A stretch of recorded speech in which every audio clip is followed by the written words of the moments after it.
All right, welcome back for another. Is this our 100th episode yet? Yeah, almost. Almost there. I think we only have 95 more to go, Right. something like that. Yeah. For the Roast It Yourself podcast, I am Stephen Burnett with Coffee Bean Corral in Jackson, Mississippi, and I'm Catherine Mansell with Current Crop Roasting Shop in New Orleans. That's awesome. And so we are here to answer your questions on coffee roasting because we want to help you roast it yourself. That's literally in the name. Mm-hmm. That's why we're here.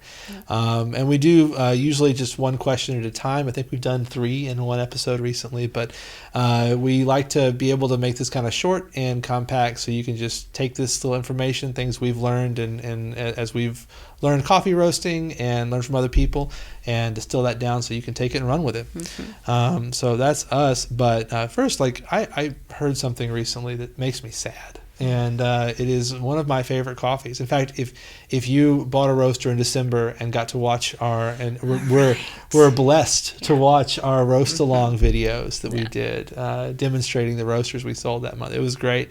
And if you got to do that, we talked a lot about this one coffee, the Don Enrique Reserve from Colombia.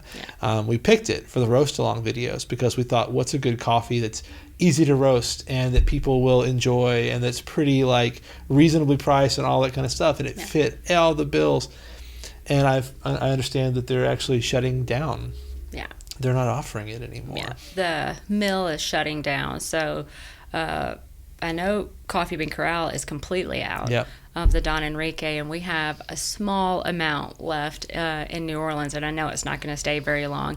I actually grabbed a half pound out of inventory and put it in my locker to save. Yeah, I was going to say something of a black market has popped up where we're trading favors and secrets for the remainder. And I've heard that you can vacuum seal raw coffee and freeze it. Yeah.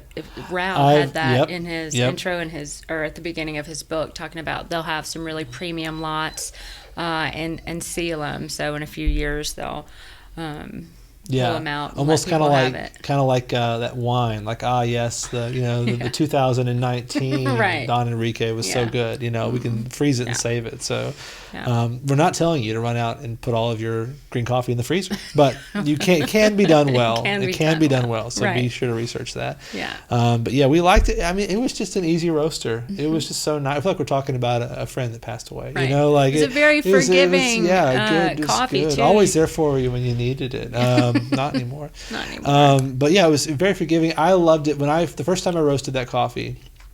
It roasted so evenly and it plumped up, and I was just like, my goodness, this coffee. I felt like it was the first time I'd ever roasted coffee in my life. I told my wife, I have never roasted coffee before today because it came out looking so good and it tasted good. And it's a real shame that they're shutting it down because the question we have today goes with this so well, as if by intent. Mm-hmm. And the question is, I am roasting my own coffee now for friends and family. What green coffee bean is best to start out with that is a medium blend, a medium roast, and is liked by the most people, as well as a low or reasonable price per pound? Thanks. Thank you. And this coffee would have been my answer. We have other answers. Yes. But before I get to the answers on this, I love this question because it goes right to I identify with it. This is why I got into roasting coffee. I got an espresso machine, a nice setup, a nice home setup, and I realized that my coffee buying habits, were not going to work financially. I told my wife we'd be saving money by getting it, and then I was going through these $25 or 12-ounce bag specialty coffees from amazing roasters, and instead of that lasting me 10 days, it lasted me 4. And I was like, this is going to be a real problem. Right. And so that's what got me into looking into roasting coffee, that it was, a cheaper alternative to get really good coffee. And then I started roasting it. Now I'm roasting it for friends and family, and that kind of exploded. And now I work at Coffee Bean Corral, where I'm just drowning in green coffee all the time and get to roast all the time, which is super cool. Yeah. But I love the question because it's how so many of us get into the coffee roasting is for friends and family. It's to be able to hand something to somebody and say, yeah, I roasted this for you. It's such a unique thing. Yeah.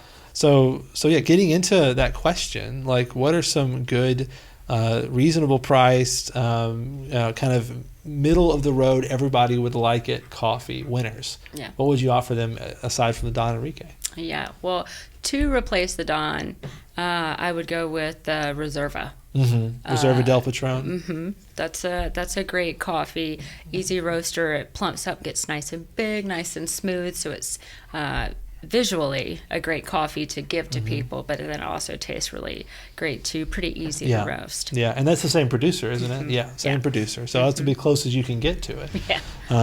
Which is good. And there are any other recommendations you have for like a good? We could just, anybody's going to enjoy this or have it. Peru, La Florida. You can't really go wrong with coffees from South America when you're introducing specialty grade coffee to somebody. Most people who are buying coffee from the grocery store are buying wash processes. So I always start off with a wash process. Right. And then Brazil, Bolivia, Colombia, Peru are easy intros into coffee. They're a lot easier to roast than grabbing African coffees, for example. Right. And mostly favored by anybody who is trying it. Well, and most of the coffee, Colombia and Brazil are two huge exporters of coffee. And so a lot of the coffee people have had at the commodity grade level has been from those regions. Right. And so when you then, if you want to introduce somebody or just knock their socks off, they like the coffee they've been drinking, but you can give them a specialty grade, freshly roasted, and then freshly ground coffee from those same regions. It'll blow them away without making them go, is this coffee? Right. I've had coffees that are so fruity that, what did you do to this? Is this even coffee? And yeah, it is, but it's a different experience. Right. And so, I think that's a fantastic bit of advice. But yeah, well, anyway, thank you guys all. Yeah. Thank you all for listening again to the Roast It Yourself pod.